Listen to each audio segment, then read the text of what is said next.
A portion of this video is brought to you by Sheath Underwear. For more information about Sheath, visit the link in the description below or wait till the end of this video to hear more about them from me. If the First Lady wasn't in great shape, she would have fallen.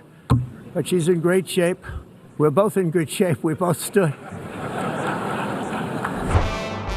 If you listen to MAGA World and those that Donald Trump who are sufficiently loyal that he's placed around him, you'd think that Donald Trump does everything as a selfless action to better the state of the country.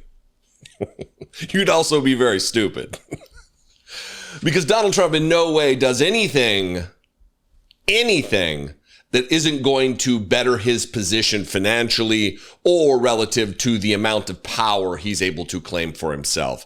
This is self-evident.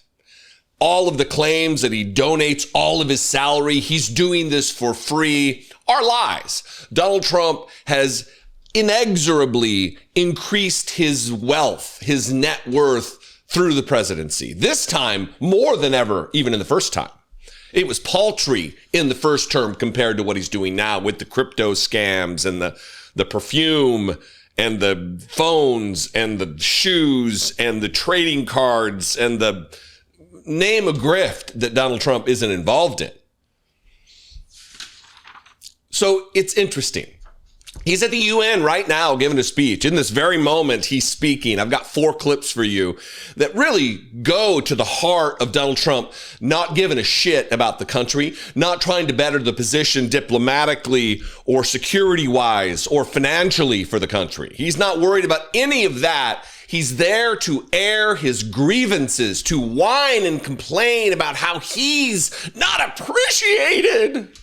I've ended 7 unendable wars, which is where we're going to start. Donald Trump asserts to MAGA World that he's some kind of a deity, some kind of a god. You know, the question, what happens when an immovable object comes in contact with an irresistible force? Oh, the paradox of paradoxes. So Donald Trump is claiming to have ended unendable wars. We'll start here. Likewise, in a period of just 7 months, I have ended 7 unendable wars. They said they were unendable. You're never going to get them solved. Some were going for 31 years, 2 of them, 31, think of it, 31 years. One was 36 years. One was 28 years. I ended 7 wars. Obviously, I don't think it needs to be said he has done nothing of the sort. But all of that goes to this, that he wants to impress upon them. He wants to whine to them. He wants to complain to the United Nations. Nobody's given me the Nobel Peace Prize. Now, after ending all of these wars and also earlier negotiating the Abraham Accords, which is a very big thing for which our country received no credit, never receives credit. Everyone says that I should get the Nobel Peace Prize for each one of these achievements. But for me, the real prize will be the sons and daughters who live to grow up with their mothers and fathers, because millions of people are no longer being killed in endless and unglorious wars. Everyone says I should get the Nobel Peace Prize. Who's saying that other than the absolute lapdogs that you've placed around you? Donald Trump. Nobody thinks you deserve the Nobel Peace Prize. You've brought peace to no locale. You stoke the fires of domestic terrorism and political violence. You have nothing to do with peace or peacefulness. The complainathon continued. Here, apparently, his prompter started malfunctioning, and Donald Trump, as much as he talks about people who are weak when they use a prompter, now is just prompter guy, and he can't even read. He's an elementary school level reader, so when the prompter breaks, it's a problem. But he doesn't just whine about the prompter. He goes back in time to when apparently there was an escalator malfunction. But who knows what's true with Donald Trump? I mean, we can just assume it's all lies or exaggerations at the very least. But here he is complaining in the main chamber of the United Nations, complaining about escalators and teleprompters as the President of the United States of America? Got from the United Nations was an escalator that on the way up stopped right in the middle. If the First Lady wasn't in great shape, she would have fallen. But she's in great shape. We're both in good shape. We both stood. And then a teleprompter that didn't work. These are the two things I got from the United Nations, a bad escalator and a bad teleprompter. Thank you very much. And by the way, it's working now. It just went on. Thank you. I think I should just do it the other way. It's easier. He's acting as though he's telling a tale, giving an anecdote at a party to somebody. Oh, this one time the escalator, da-da-da-da. You're in the General Assembly of the United Nations, whining about the teleprompter and the escalators. You know you're president, right? You should look around and understand that not every yokel gets to take the podium there in the General Assembly, Donald Trump. This, though, I saved the best for last. Yum, yum, yum, yum, yum. Chef's kiss of jackassery from Donald Trump. Here he is whining that he didn't get the contract to renovate, to remodel the United Nations. Some other contractor got the job, and apparently it's stuck in Donald Trump's craw for all of these years, because here he is, the airing of grievance, the whine fest, the complain-a-thon, that he didn't get that contract, and it would have been so good.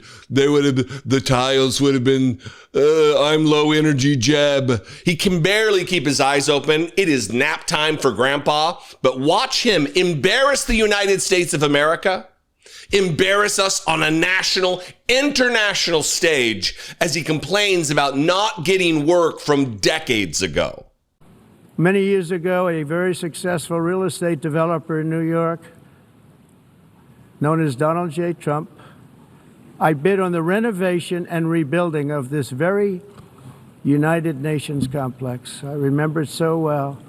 I said at the time that I would do it for $500 million, rebuilding everything. It would be beautiful. I used to talk about, I'm going to give you marble floors. They're going to give you terrazzo. I'm going to give you the best of everything. You're going to have mahogany walls. They're going to give you plastic. But they decided to go in another direction, which was much more expensive at the time, and which actually produced a far inferior product.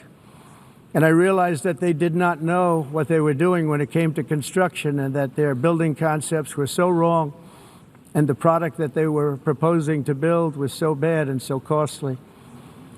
It was going to cost them a fortune. And I said, and wait till you see the overruns.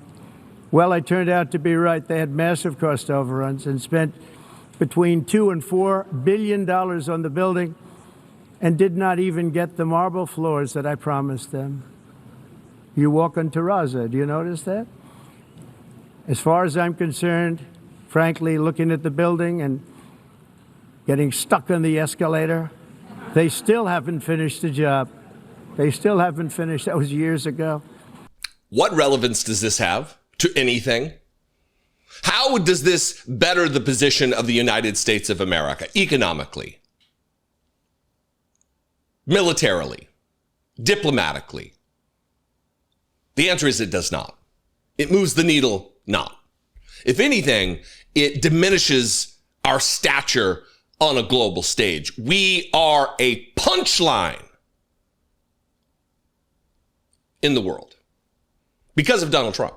Because MAGA world, there were a sufficient number of voters based on our anti-democratic electoral college system. There were a sufficient number of voters to get Donald Trump over the line, over the mark, to become president. Embarrassing, disgusting, dangerous. What do you think? I invite you to this conversation. Let's talk about it in the comments below the video, wherever you're watching it. You can also call the voicemail line. But before you do, please subscribe to this channel. If you haven't subscribed, if you watch my content with any regularity, I would appreciate the free subscription. Click the subscribe button and make your way over to Facebook and follow and like the Facebook page over there, Dollemore Daily. I would appreciate it very much. After that, you're free to call. Like I'm setting boundaries here. 714-576-4054. And of course, as always, you can email me daily@dollemore.com. I love and appreciate you very much. I'll see you next time. Be genuine and take care of one another. It is absolutely difficult to keep a cool head in this political climate, especially with the added aggravation of these overheated outdoor temperatures. How can you be expected to conduct any clear-headed discourse with your drawers in a sweaty soup? My go-to for keeping things cool, sheath underwear. I'm wearing a pair right now, and let me tell you, it's like nighttime in the desert down there, all day long. Head to sheath.com and use promo code Dollemore to score 20% off and upgrade yourself to the most comfortable underwear that you'll ever wear. How do they differ from your average boxers?